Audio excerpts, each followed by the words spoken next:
ගෙදර තියෙන බුදු පිළිම කැඩුනහම මොකද කරන්නේ?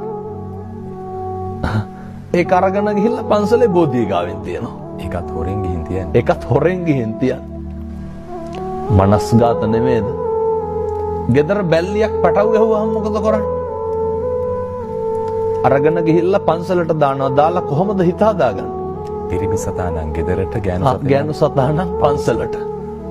ඒකත් දාලා මොකද්ද කියන්නේ? විසික්කන බත්නේ කන්නේ. පන්සලේ ඕන තරම් කණ්ඩ තියෙනවනේ. තැන් තැන් වලට ගිහින් දානවට වඩා හොඳයිලු පන්සලට ගිහින් දාන එක.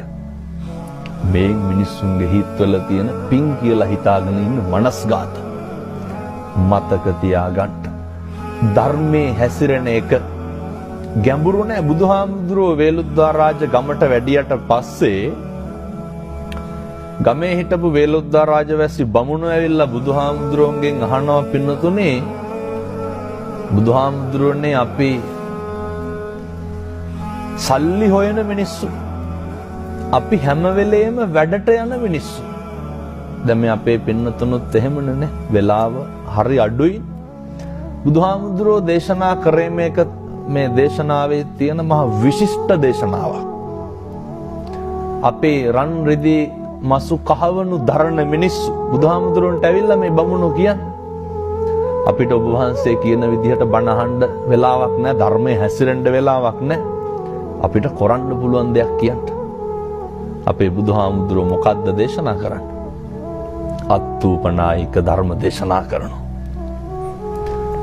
මේ ජීවිතේ මම දැකපු විශිෂ්ටම දේශනාවක්. අත්ූපනායික ධර්ම තුල අඩංගු වෙන්නේ පැහැදිලි වෙන්නේ පින්නතුනේ. උන්වහන්සේ දේශනා කරනවා මේවා අනුගමනය කරන්න බැරි නම් පිළිපදින්න බැරි නම් තමන් උපමා කරගන්නලු. කොහොමද? අපේ භාග්‍යවතුන් වහන්සේ පැහැදිලි කරනවා පින්නතුනේ. අපිට වෙනවට අකමැති දේවල් තියෙනව නේද? පැහැදිලිද මම මේ කියන්නේ? අපිට වෙනවට අකමැති දේවල් පින්නතුනේ අනුන්ට කරන්න එපා.